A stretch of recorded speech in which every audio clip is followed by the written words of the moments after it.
Ce programme vous est présenté en partenariat avec Storia Voce, la première web radio dédiée à l'histoire.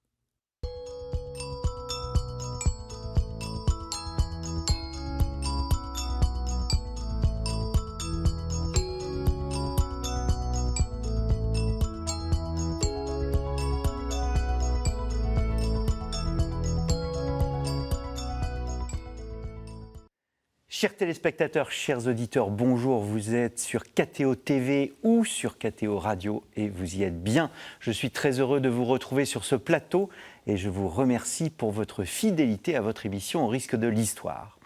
Alors, il a régné sur la Flandre, sur les royaumes d'Aragon et de Castille et sur le sud de l'Italie. Bien avant l'Angleterre, il a pu dire « Sur mon empire, le soleil ne se couche jamais ».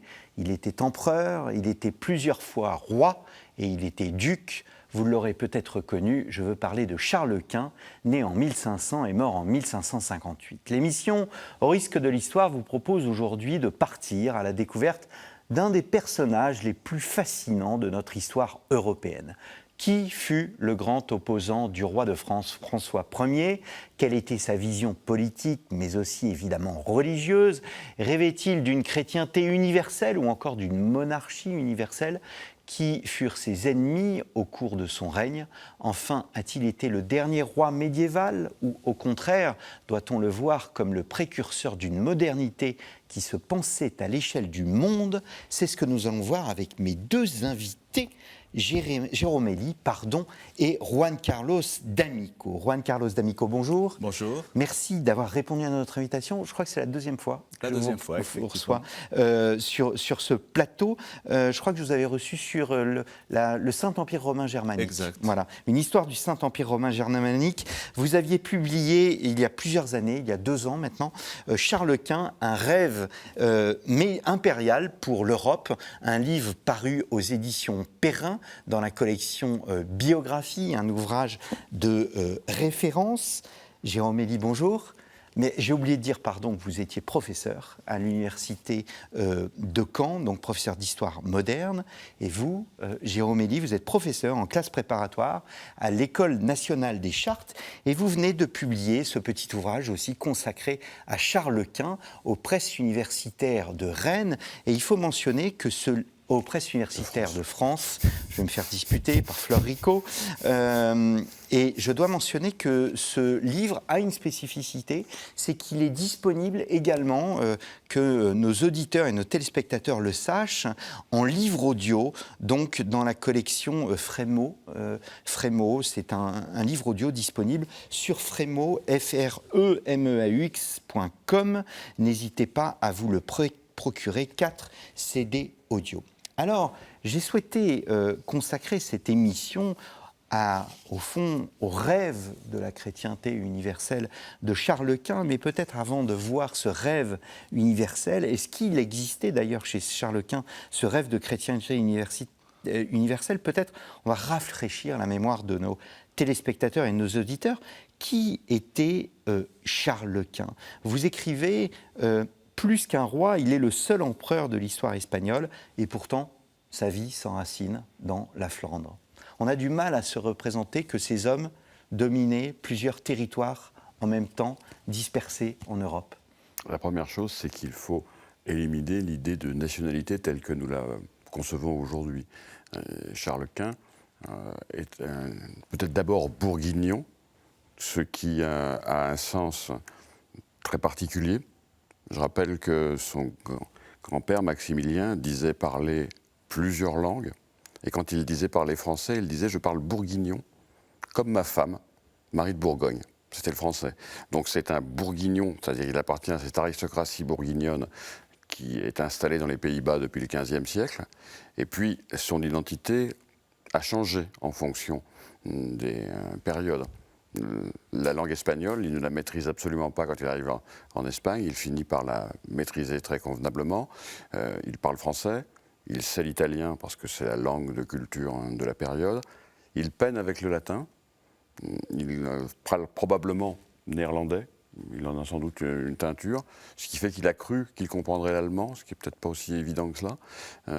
Mais donc, il est polyglotte, il a plusieurs appartenances. pas dire qu'il était espagnol. Si on raisonnait comme on le fait aujourd'hui, on dirait qu'il est belge. D'ailleurs, les Belges le considèrent comme le grand homme de leur histoire. Parce qu'il est né à Gand. Parce qu'il est né à Gand et qu'il a conservé des habitudes culturelles flamandes très prononcées.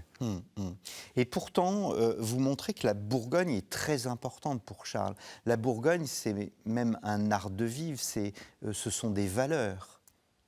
C'est sa véritable identité, cette identité bourguignonne, qui est très difficile à saisir, mais dans les lettres qu'il échange avec Philippe II vers la fin de son règne, il lui dit la Bourgogne, notre patrie, mon fils.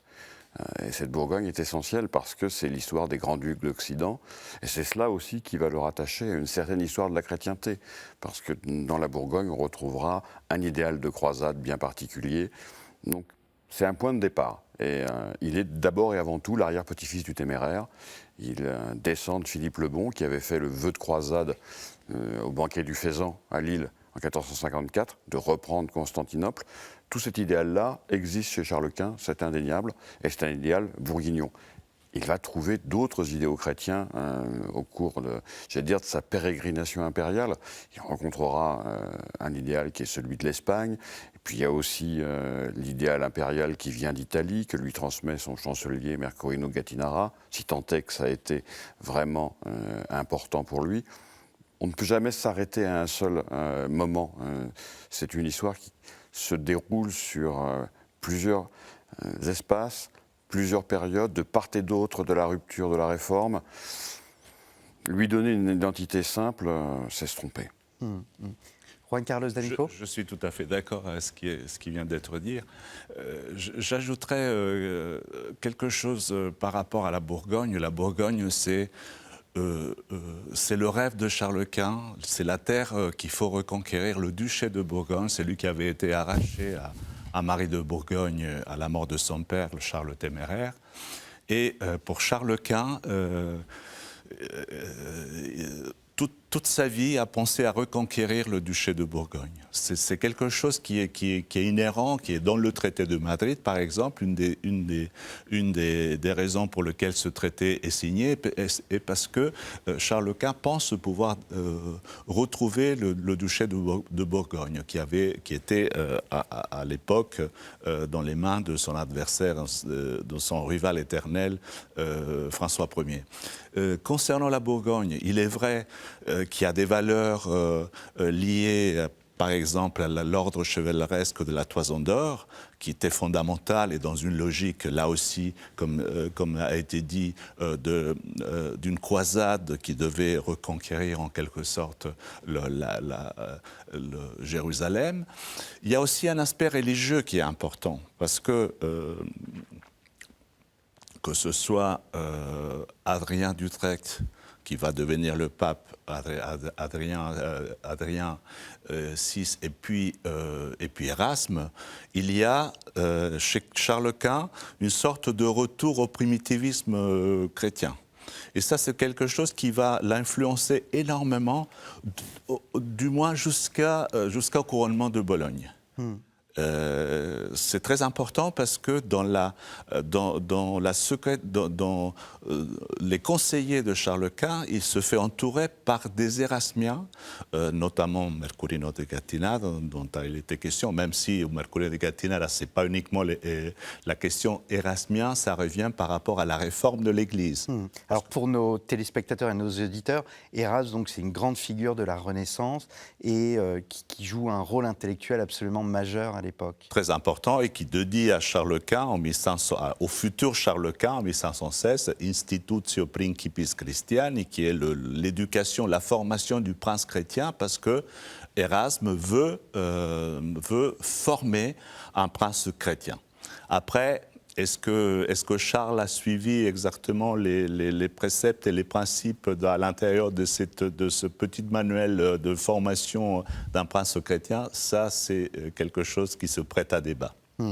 S'il voulait parler aux dames, il parlerait italien. S'il voulait parler aux hommes, il parlerait français.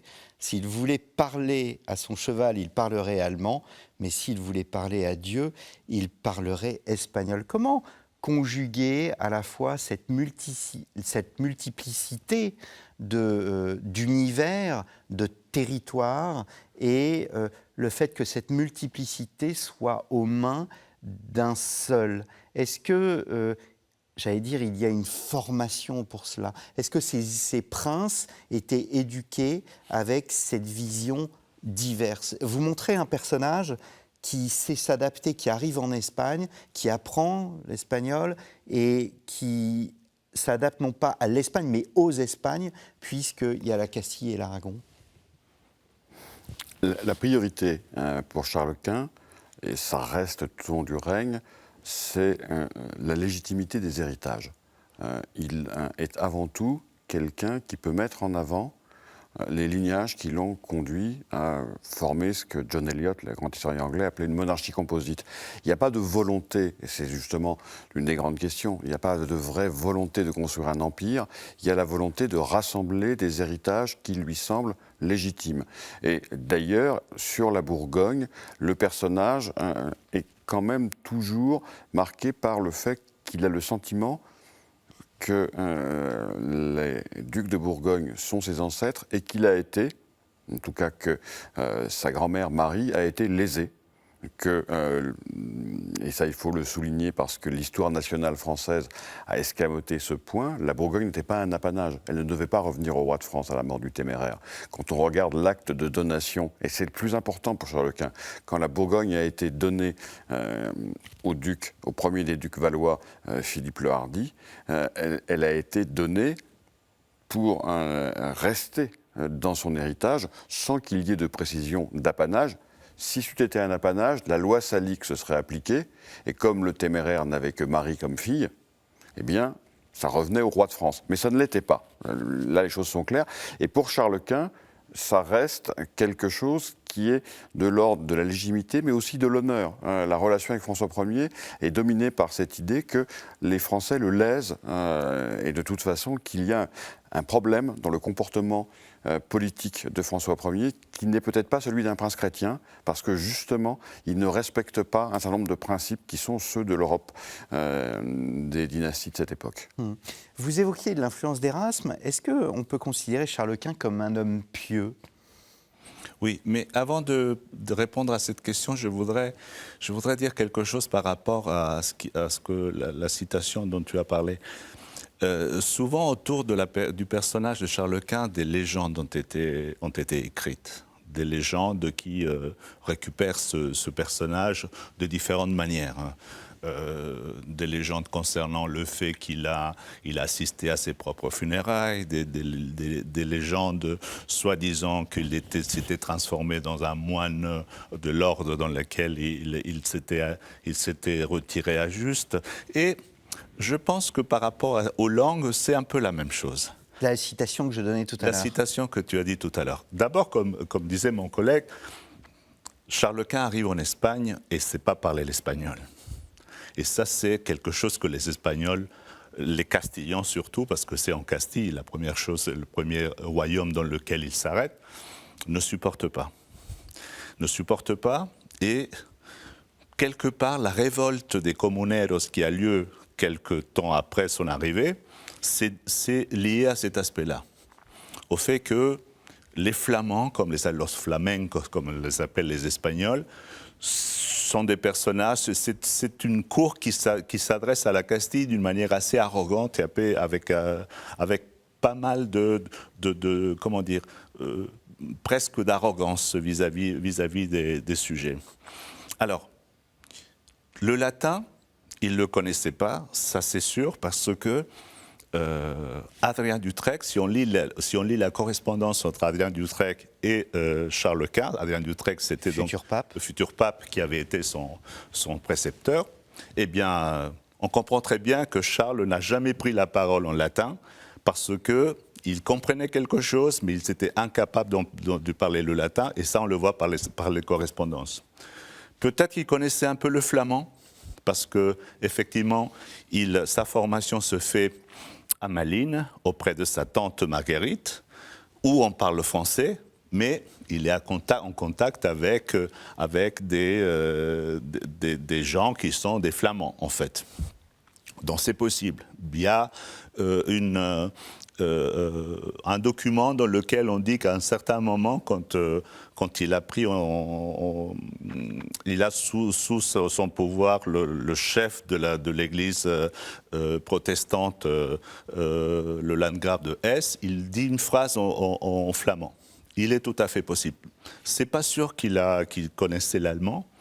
C'est pas vrai qu'il parlait avec le cheval. Ça, c'est quelque chose qui a été inventé par un historien. C'est une citation d'un Français du XVIIe siècle. Oui, tout à fait. Oui, 1671. oui, C'est pour dire que c'est un historien italien qui a inventé cette histoire du parler avec le cheval, parce qu'en fait, il a mal lu une partie des histoires de Charles Quint, et il considère que Chièvre, qui était le ministre de Charles Quint avant Mercurino de Gattinara, c'était lui le ministre qui en quelque sorte a enseigné à Charles Quint l'art de gouverner. C'était quelqu'un qui préférait les chevaux aux livres. Et c'est la raison pour laquelle on dit que Charles Quint préférait souvent les chevaux aux livres, et que donc il n'avait pas une formation humaniste. Donc cette histoire des langues, c'est un peu une légende vis-à-vis de lui, parce que ce qui est sûr, c'est qu'il parlait français tout le temps. Les mémoires, quand il dicte ses mémoires à un de ses secrétaires, il le fait en français. Quand il abdique en 1555, il prononce son discours en français. Bon, il est vrai que c'est aux Pays-Bas, mais enfin, il y a un peu. Parfois, on a tendance à faire des légendes pour transmettre une idéologie, et c'est un peu ce qui se passe aussi par rapport à cet aspect lié à la religion. Il est un homme pieux, ça c'est clair. Son discours, qu'il écrit d'ailleurs en français en 1521 lors de la diète de Worms, dans lequel il condamne Luther avant l'édit de Worms, qui va théoriquement expulser Luther d'Allemagne. Il est écrit en français, et là, il montre clairement que tous les rois, tous les empereurs de sa dynastie, ils se sont appuyés sur l'Église et sur des principes qui, selon lui, sont des principes, des dogmes qu'il faut considérer comme des dogmes réels. Donc, s'il y a quelqu'un qui les conteste, c'est cette personne-là qui est en train de commettre une faute, de commettre une faute vis-à-vis de l'Église, et donc il faut le condamner. Et ça vient de toute l'éducation religieuse qu'il a eue. C'était cette communauté des frères communes de l'Église, s'appelait comme ça, dans laquelle appartenait aussi Adrien Dutreck, qui a formé Charles Quint. Tous les confesseurs de Charles Quint, la Bible, il a une importance extraordinaire pour lui, qui portera à voir. Par contre, deux politiques différentes, que ce soit dans les territoires patrimoniaux que dans l'Allemagne, qui seront en fait deux politiques un peu différentes. Est-ce que, parce que vous évoquiez l'importance de la Bourgogne, du fait qu'il demande au fond à François Ier d'être un bon chrétien par rapport à cet héritage, où est-ce qu'il faut le situer ? Humaniste parce que éduqué par Erasme, préférant les armes et les chevaux, alors que la légende lui a fait l'a montré précisément comme plus proche des chevaux plutôt que de la culture. Bon chrétien ou un peu des trois ? Il n'y a pas d'incompatibilité. Je ne dis pas qu'il y a une incompatibilité. Je dis que voilà. Alors, bon chrétien, il l'est jusqu'au bout, avec ce penchant humaniste. Il faut quand même rappeler qu'il demande à lire la Bible quand il est dans sa retraite de Youth. C'est que ce n'est pas évident, parce qu'on est déjà dans une période où l'Espagne se méfie de l'érasmisme. Il demande à la lire en français, parce qu'il est incapable de la lire dans une autre langue, mais c'est en quelque sorte le retour au point de départ, lire l'écriture en français, le contact direct avec l'écriture. De ce point de vue-là, c'est vraiment un chrétien du début du XVIe siècle, c'est l'homme de la devotio moderna, c'est-à-dire cette pratique qui consiste à être directement au contact avec l'écriture, avec la lecture, plus que d'utiliser l'intermédiaire de l'Église, dont on peut se méfier. Donc il est typiquement un chrétien sous la forme aristocratique que l'on peut rencontrer dans l'Europe du Nord-Ouest de cette époque. Mais c'est aussi un noble, un homme de guerre. De toute façon, les choses sont simples. Personne n'est véritablement éloigné du christianisme dans l'Europe de cette époque. On peut revenir à l'affirmation de Lucien Febvre dans son fameux livre sur Rabelais, le christianisme c'est l'air qu'on respire. Après il peut y avoir des déclinaisons, différentes façons d'être chrétien, mais François Ier n'est pas moins chrétien que Charles Quint. Ce sont tous des princes chrétiens. Alors ensuite, il y a en effet différentes façons pour un souverain de s'affirmer chrétien. Le roi de France se prétend le roi très chrétien parce qu'il estime être l'héritier de Clovis, le premier roi chrétien dans l'Europe d'après l'Empire romain, et donc le roi très chrétien de France, c'est le premier des rois chrétiens. Chacun, les rois d'Espagne sont les rois catholiques, ils sont les héritiers d'une certaine tradition. Le roi de Portugal, et il ne faut jamais oublier qu'il a épousé une princesse portugaise, se présente comme le roi très fidèle. Il y a toujours dans cette Europe l'idée que ces souverains sont portés par une légitimité chrétienne. Et après tout, Martin Luther lui-même ne leur contesterait point cela, puisqu'il en tient, Luther, à la parole de l'Épître aux Romains, il n'y a de pouvoir qui ne vienne de Dieu. Oui, j'ajouterais que Charles, il est empereur de Saint-Empire romain germanique, et l'empereur de l'Empire, quand il est couronné par le pape, il devient le bras droit de l'Église, et en tant que tel, il se considère comme un roi au-dessus des autres rois. Et donc il y a une sorte de, comment dire, même de diatribe vis-à-vis de cet aspect-là par rapport à François Ier, le roi christianissimo, donc très chrétien, qui se considérait le fils aîné de l'Église. Et là, il y a quelque chose qui ressort dans les années 40 vis-à-vis de cette dispute entre qui doit être le chef de la croisade. Par exemple, si on organise une croisade, qui est-ce qui doit être le chef? Est-ce que ça doit être le roi de France? Bien évidemment, à cette époque, François Ier avait fait un accord avec Soliman, et il avait perdu un peu de crédibilité vis-à-vis des chrétiens par rapport au fait d'être à la tête d'une croisade. Je voudrais peut-être une dernière question sur l'homme. Qui était-il? Est-ce qu'il était déterminé? Est-ce qu'il était ambitieux? Est-ce qu'il avait les qualités d'un grand prince? Ce qui ressort quand même, et ce qui frappe tout le temps, c'est qu'il est d'une très grande humanité. Donc c'est un personnage... Même avec ses ennemis. Oui, c'est un personnage dans lequel un contemporain peut entrer. Pour un homme du XXIe siècle, on ne le perçoit jamais comme un étranger. Il est d'une très grande humanité. La manière dont il porte le deuil de sa femme, la relation qu'il a avec ses enfants, avec ses frères et sœurs. Donc, de ce point de vue-là, on ne peut pas le considérer comme un personnage étrange venant d'une autre époque. Il est déjà un homme moderne de ce point de vue. Ceci dit, il est assez logiquement imbu de tous les héritages qui sont les siens. Il les porte, peut-être parfois les porte-t-il comme un fardeau. La question du titre impérial, d'ailleurs, doit être ici évoquée, parce qu'avec l'Empire, il y a l'Allemagne, et l'Allemagne, il ne l'a jamais comprise. D'où sans doute la facilité qu'il a eue à l'abandonner à son frère Ferdinand. Mais ce titre impérial était pour lui sans doute très compliqué à porter en Allemagne. Mais pour le reste, il accomplit une mission qui est celle qu'il a reçue au moment de sa naissance. C'est-à-dire de bien assumer tous les héritages et de n'en perdre aucun. Et de conserver d'ailleurs un certain nombre d'éléments qui sont les plus compliqués à conserver. La Bourgogne, et puis ensuite il y a le Milanais, qu'il finit par escamoter et par donner à son fils Philippe. Il y a un aspect patrimonial quand même dans tout cela. Il faut sauver le patrimoine de la maison d'Autriche, héritière de la maison de Bourgogne. Ça, c'est évident. Mais sur d'autres points, c'est plus compliqué. Et en particulier, donc sur l'Allemagne, mais je dirais aussi sur l'Empire outre-mer. Il y a une certaine perplexité du personnage par rapport à ce qui se passe en Amérique. Alors on sait que la devise, qui est une devise bourguignonne, c'est le plus ultra, c'est-à-dire plus outre, en fait, il faudrait la donner en français.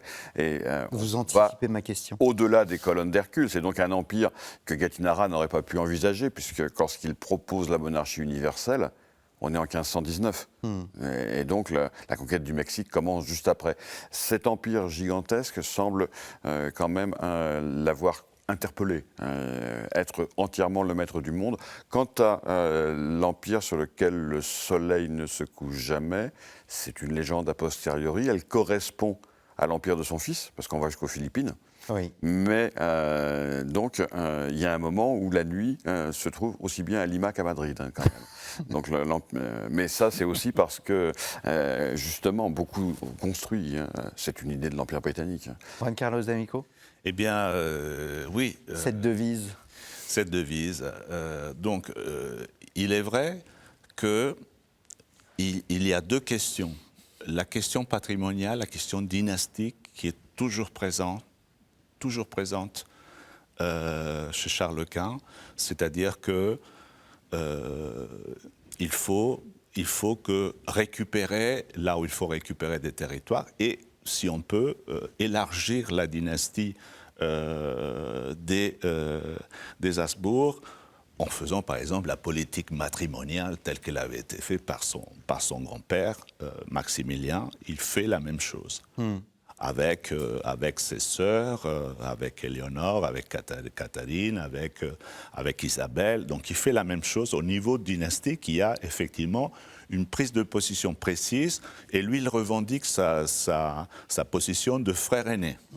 Dans tous les aspects, hein, même au moment de l'élection impériale, il y a sa tante Marguerite qui propose de faire élire Ferdinand, son frère. Lui, il refuse catégoriquement, d'une manière assez virulente. Parce que pour lui, les Habsbourg,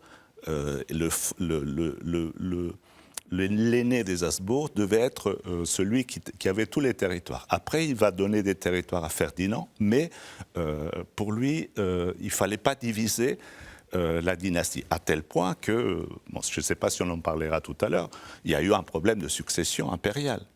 Parce que lui voulait que son fils, Philippe, rentre dans la succession impériale, donc ne pas diviser l'empire. Donc il y a la question dynastique. Il y a une autre question aussi qui est liée à Gattinara. C'est vrai que Gattinara arrive en 19. C'est vrai aussi que c'est lui qui fonde le Conseil des Indes, hein, il ne faut pas l'oublier.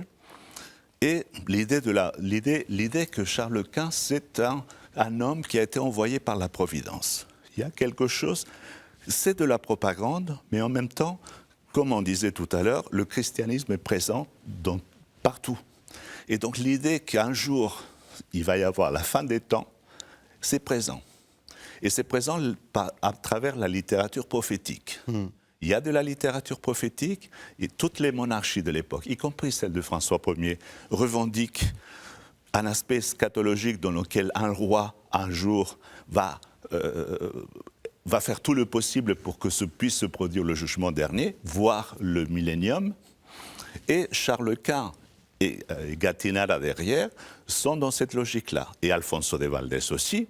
C'est-à-dire que l'idée qu'il faut d'abord réformer l'Église, parce que l'Église doit être réformée car l'Église de Rome est corrompue.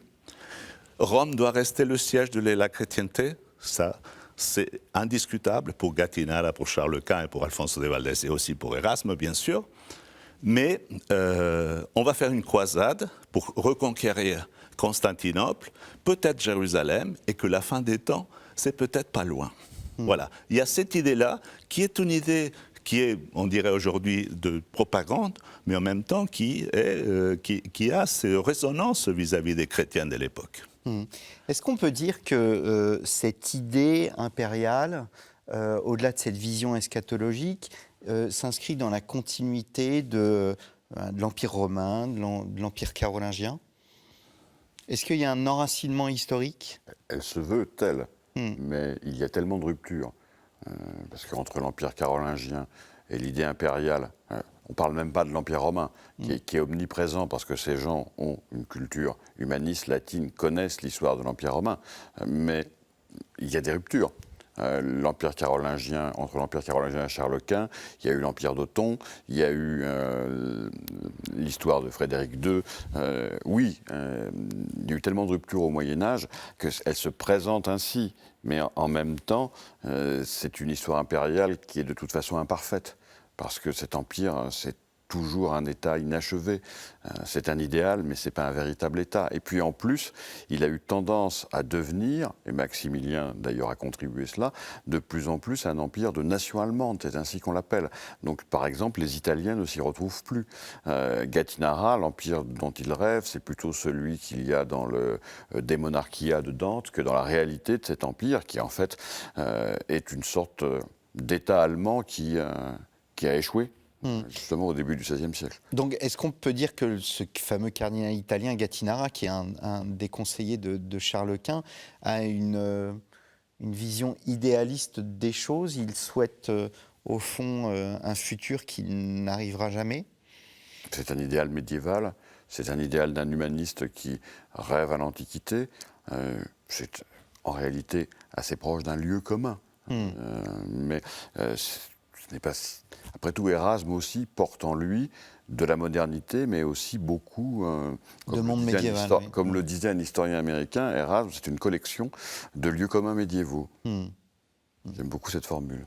Moi, sur le jugement de Gattinara, je ne suis pas tout à fait d'accord. Mais il y a eu un gros débat sur le rôle de Gattinara. Les Espagnols, encore aujourd'hui, disent qu'il était quelqu'un qui n'a pas eu d'influence sur Charles Quint. Pour moi, c'est l'inverse. Déjà, l'organisation de l'Empire, avec des réformes, avec les conseils, la création du Conseil d'État, la création du Conseil des Indes, la création d'un ensemble de conseils pour organiser l'Empire. Gattinara n'était pas quelqu'un qui pensait uniquement à la monarchie universelle, ce n'était pas uniquement un rêveur, c'était quelqu'un qui enseignait à Charles Quint l'art de gouverner. Il écrivait des mémoires, je ne sais pas, parfois je trouve des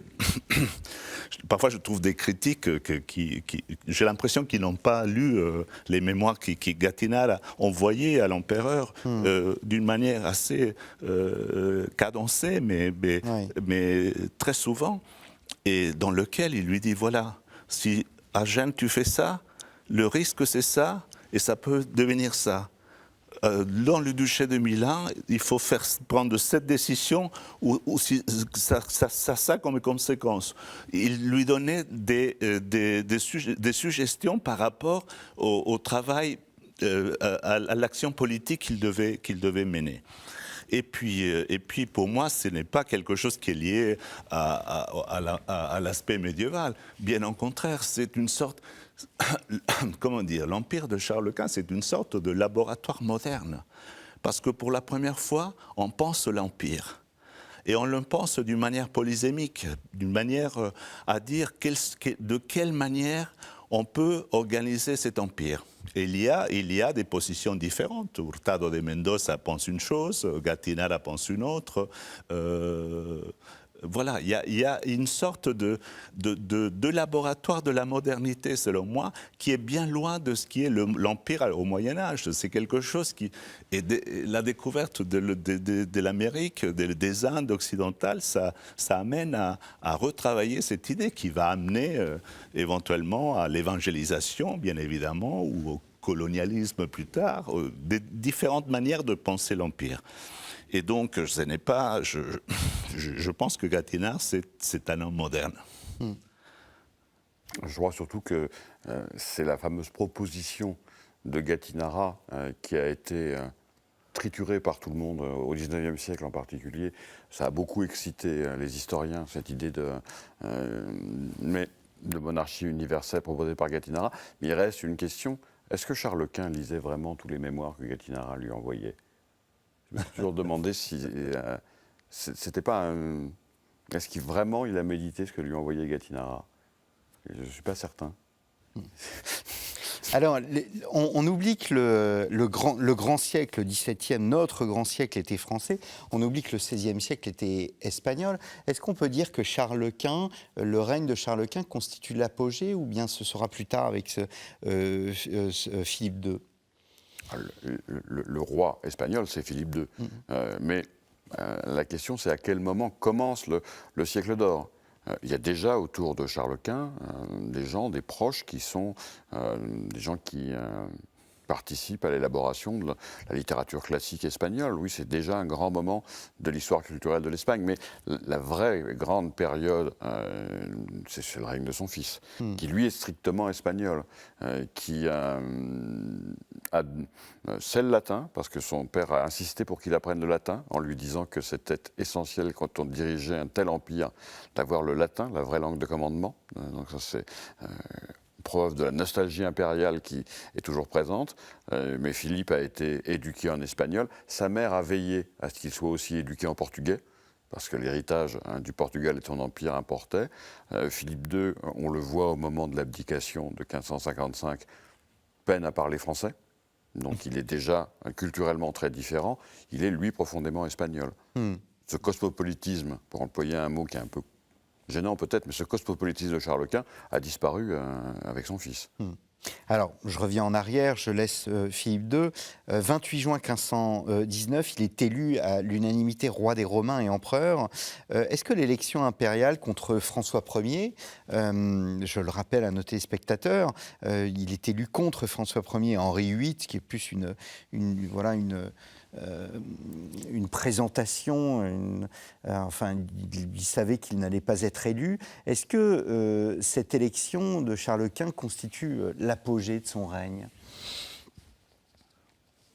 Si on considère que c'est la collection des couronnes qui constitue l'apogée, oui. En recevant la couronne impériale, il reçoit la plus prestigieuse des couronnes qu'il peut recevoir. Mais il faut rappeler qu'il n'a alors que 19 ans. On est au début de sa vie, et l'apogée de son règne, je le situerai plus tardivement. En réalité, il y a un apogée qui n'est probablement pas le couronnement de Bologne, parce qu'il y a beaucoup de réserves, mais qui se situe, une sorte d'apogée illusoire au moment de la victoire de Mühlberg, lorsqu'il se fait représenter par le Titien, et qu'il a le sentiment qu'il peut éliminer l'hérésie, et qu'il peut éventuellement... Donc les protestants. Et reconstituer une Europe chrétienne. Ça, c'est probablement dans son esprit le moment de l'apogée. C'est une illusion, parce qu'en réalité, l'hérésie est profondément installée en Allemagne, et que très vite, d'ailleurs, les protestants vont se révéler plus puissants que lui, il doit les fuir, etc. Mais 1547, c'est l'apogée. Son rival, François Ier, meurt. Donc... il y a ce sentiment quand même qu'il est à ce moment-là incontestable. Même si très vite les choses se révèlent très difficiles, que le successeur de François Ier, Henri II, est sans doute plus coriace que François Ier, beaucoup plus combatif. Il y a des revers qui interviennent très vite. Je dirais qu'il y a plusieurs apogées. 1519, il est empereur. 1530, il est pleinement couronné empereur. Il y a aussi cet artifice qui consiste à faire croire que la prise de Tunis, c'est le grand moment où il se lance dans la reconquête de l'Afrique musulmane, ce qui est en grande partie erroné, mais c'est aussi un apogée, c'est un grand moment un grand moment du règne. Je crois qu'il y a plusieurs apogées. Oui. Juan Carlos D'Amico? Oui, je suis d'accord. Je voudrais tout simplement revenir sur ces trois moments qui me semblent très importants. Et d'abord, 1519, là, tout à l'heure, je parlais de Gattinara. Vous avez posé la question concernant l'Empire romain. En fait, selon toute une tradition, qui passe à travers, par exemple, Marsile de Padoue, mais aussi Dante et d'autres penseurs de l'époque précédente. L'Empire, le Saint-Empire romain germanique, c'était une conséquence, c'était une suite, une translatio, une péri de ce qui était l'Empire romain. Donc, toute une interprétation juridique, politique, voire théologique, en interprétant le rêve de Daniel, cet empire-là devait amener vers la fin du monde. Donc il y avait ça déjà comme première chose. Deuxième chose, le Charlemagne. Effectivement, Charles Quint, il est couronné à Aix-la-Chapelle, là où s'est couronné Charlemagne. Et il y a des prophéties, par exemple, qu'à ce moment-là, change d'horizon et pense que ce deuxième Charlemagne qui devait apporter le monde vers l'unification chrétienne, c'est justement Charles Quint, qui n'est plus Filii Caroli, mais Filius Philippi. Donc ce sont des actuations qui sont faites par rapport à ces prophéties. Et Gattinara, qui comme Dante pensait que les 7 électeurs c'était une émanation directe de la divine providence, il pense que ce nouveau Charlemagne, c'est celui qui va réunifier la chrétienté en un seul brebis avec un seul pasteur. Ça c'était Jean qui a annoncé cette prédication. 1530, c'est un moment où change tout. Parce que là, c'est avec l'Église. Et avec l'Église, c'est différent. Erasme est mis de côté, Gattinara va mourir, Alfonso de Valdés aussi, à Innsbruck, Gattinara, Alfonso de Valdés à Vienne. Et là, pour Charles Quint, l'idée d'être le bras droit de l'Église est complètement acquise. Et donc à partir de ce moment-là, l'attitude vis-à-vis des minorités religieuses, que ce soit en Espagne, que ce soit en Belgique, que ce soit en Italie, ça va être différente vis-à-vis des Juifs notamment, vis-à-vis des Moriscos et des autres minorités.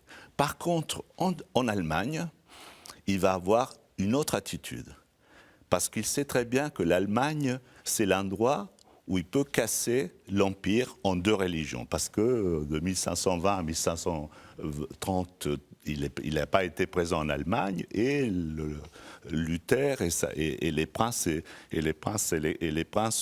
réformés ont pris du pouvoir. Alors il va avoir une autre attitude, il va avoir une attitude de dialogue. Les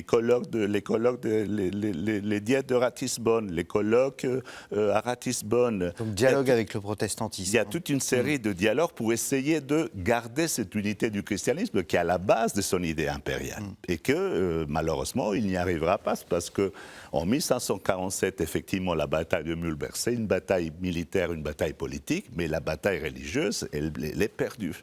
Elle est perdue et c'est pour cette raison que finalement on arrivera à la confession d'Augsbourg, à la paix à la paix d'Augsbourg de 1555, et qui est la fin, disons, de l'idée de Charles Quint de maintenir son empire dans l'unité religieuse. Il pleure sur l'unité brisée de la chrétienté ?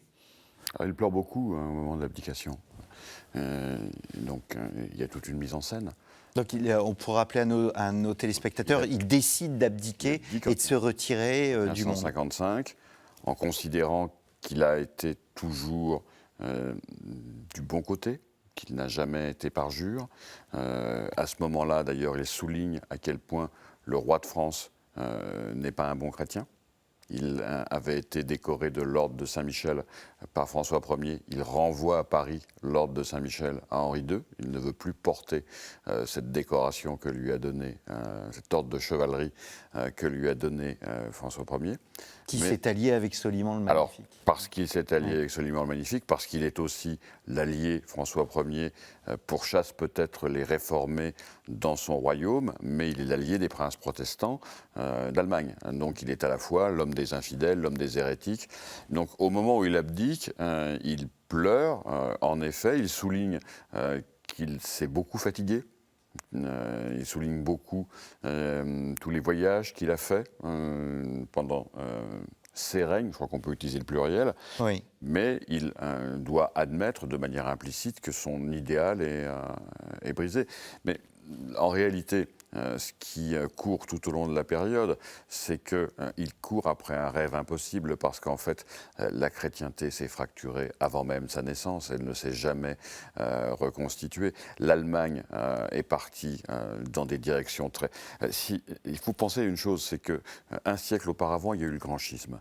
Et pendant le grand schisme, chacune des nations européennes a développé des identités religieuses bien propres. Et quand arrive réellement Luther, un certain nombre de choses sont probablement déjà jouées. Et Charles Quint poursuit un idéal dans un monde moderne qui a déjà été fracturé au siècle précédent.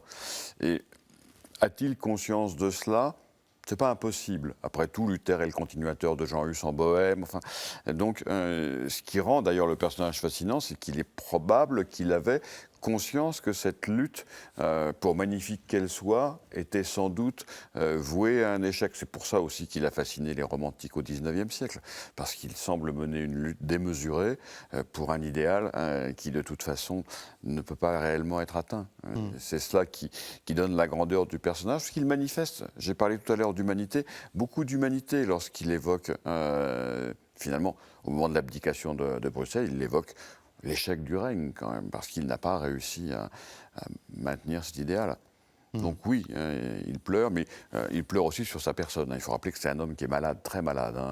Et ça joue de plus en plus. On voit dans les lettres qu'il envoie à Marie de Hongrie, sa sœur, avec qui il conserve un lien très fort, même s'ils ne se rencontrent jamais. On voit qu'il est dévoré par toutes sortes de douleurs. C'est un homme qui est dévoré par le diabète, par la goutte. Il est fatigué physiquement.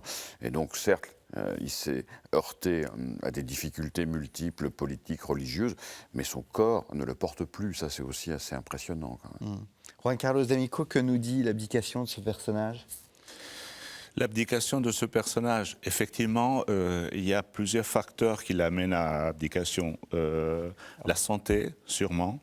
Il est fatigué. Il s'intéresse toujours au monde. Il s'intéresse à la politique, même de Juste, et là c'est quelque chose qui a à voir avec la religion. Quand sa fille Jeanne découvre à Valladolid qu'il y a un cercle de personnes qui sont proches de Luther, il est très fâché, il veut absolument que toute la rigueur soit faite vis-à-vis de ces membres de l'Église qui étaient proches du cercle de Charles Quint.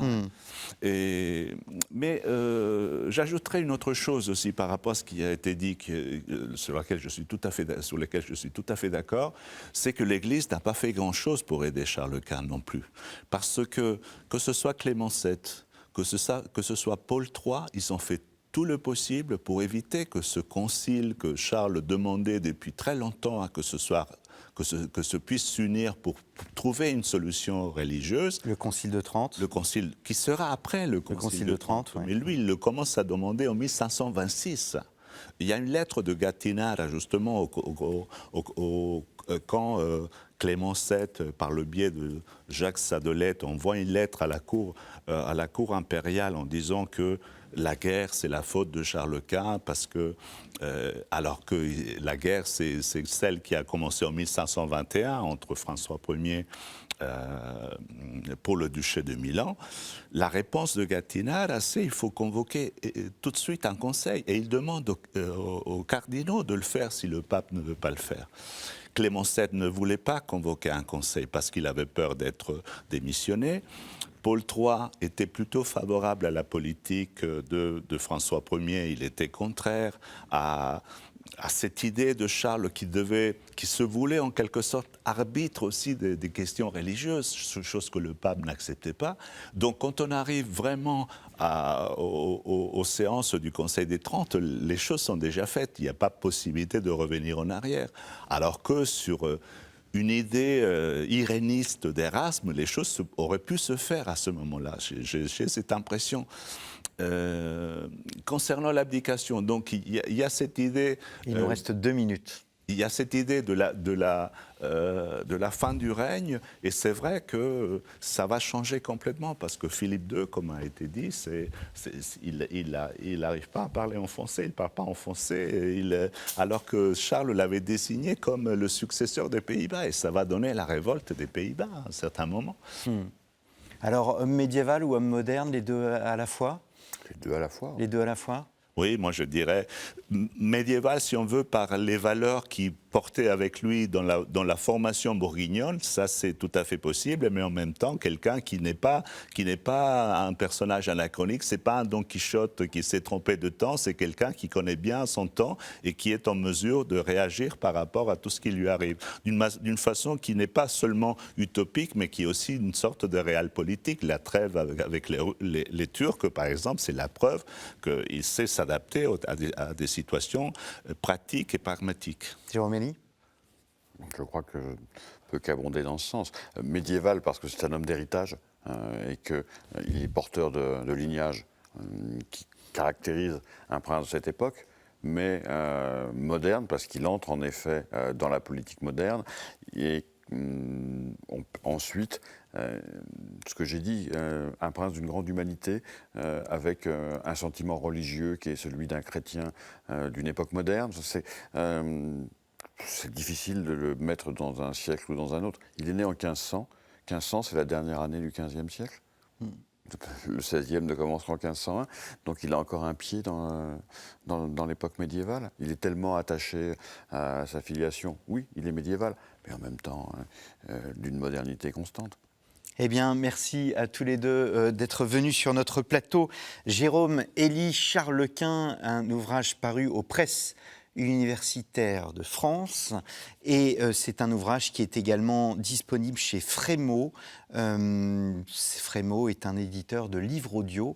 N'hésitez pas à vous rendre sur le site internet frémaux.com, FREMEAUX.com.